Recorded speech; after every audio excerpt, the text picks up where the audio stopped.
and then Mars and the orbit of Mars and the asteroid belt and its orbit, and we're not seeing anything beyond that.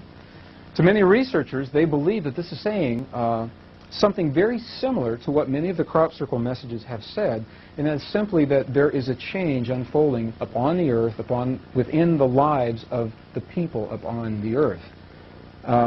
I do not necessarily believe that this means Earth is disappearing. I believe that Earth, as we have always known Earth, is going through a tremendous transition and will probably never look the same following the transition as it did before that. And not intending to suggest here in this slide that there will be no Earth at all. Simply not the same Earth as we've seen before. This crop formation appeared in 1995, and it was called the Missing Earth Formation because it seems to represent an asteroid belt and the orbits of Mars, Earth, Venus, Mercury and the Sun.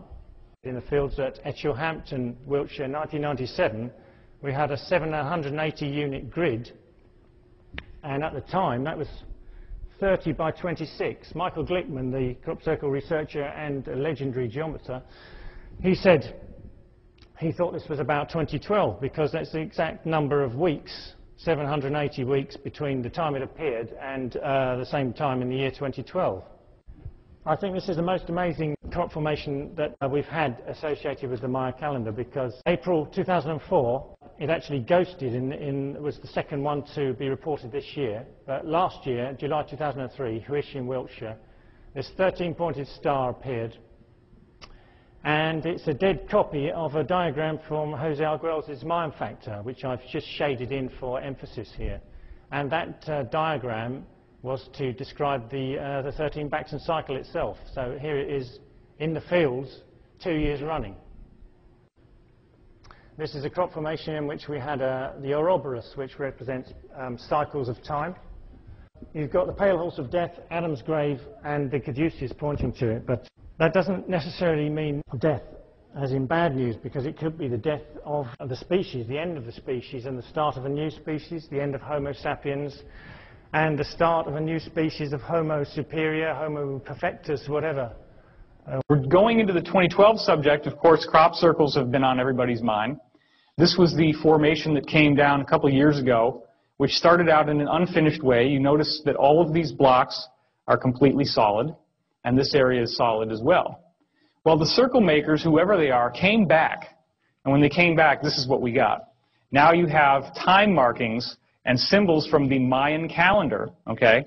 And the alignment of these winged discs in terms of what markers they're pointing to, which corresponds to the Mayan system and the Aztec system, gave you an exact time reference of the length of time between when this was created and 2012, the end of the Mayan calendar. So this is a self-referential 2012 diagram given to us by whoever is behind the circle phenomenon. This is one of many crop circles which seems to suggest that the secret to understanding 2012 and this mystery that we're dealing with right here in our talk today is in vibration. That looks an awful lot like a vibrating puddle of liquid. This is what happens when you take vibration to the next step. You get sacred geometry, and I'm going to show you more about that in a second. If you can imagine, this is a sphere and a cube and then another sphere. This is the Froxfield chromosome formation. Obviously, the circle makers are saying, 2012, pay attention to your DNA, right? Except here's the thing. The chromosome's all broken up. And that's what happens before there's about to be a cell metamorphosis. Now, this is even more interesting. Check this out. What does that look like to you? A double helix. Okay, and there's 12 stations. Then down here, you get an even weirder thing. You get a triple helix, but they still have that same formation, and then boom, what's this? And look at the timelines. This is less than a month apart in 1999, and this came out in 96. So it appears that there is a message being given about the basic nature of DNA changing somehow. This is another crop formation which shows you DNA very, very clearly. As you can see that it's twisting, and you can see the ladder and the helixes. So there's something very interesting going on here. Now, this is one of the most staggering formations that's ever come down. And as I said yesterday, the idea that two drunken Englishmen stomped it down with a funny hat and a string and board after coming back from the bar one night, it just doesn't fly. This is much too complex to be something that could have been done without an elaborate. And you know, the thing is, I mean, there have been some cases where formations like this have been documented as showing up within a 1-hour period. Like somebody's out there at night, they see nothing, and then there's lights and the dogs start barking and everything goes nuts, and then all of a sudden, boom, there it is.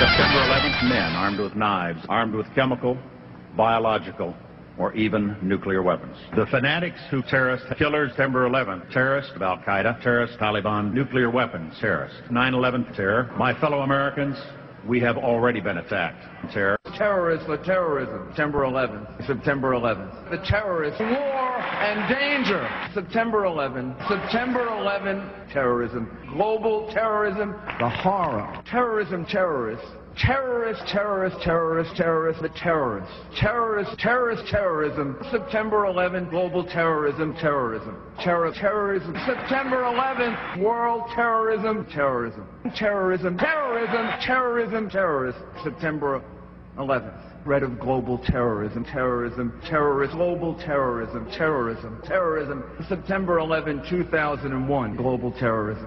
Terrorists, global terrorism, terrorism, terrorist, September 11th, terror. Terrorism, the attack on our homeland, back from the attack on our economy, and back from the attack on our way of life. Terrorism, terrorists, hate. We must be fierce and relentless and terminate terrorism. Terrorists, you defeat them. It yearns to destroy not just the individual, but the entire international order. That's why America is safer with George W. Bush as president. September 11th, terrorism, September 11th. Terrorism, terrorists, September 11th. Terror, terrorist. Terrorist, terror, September 11th. Threat, tyranny, terrorist, tyranny, tyranny. People hate us. Terror. Terrorism. September the 11th. Terror, terrorist, terror, terrorist, terror. Weapons of mass destruction. September the 11th. September the 11th. Terrorists, terrorists. The evil terrorists. Terrorists. The terrorists know. The terrorists know. The biggest terrorists are in government.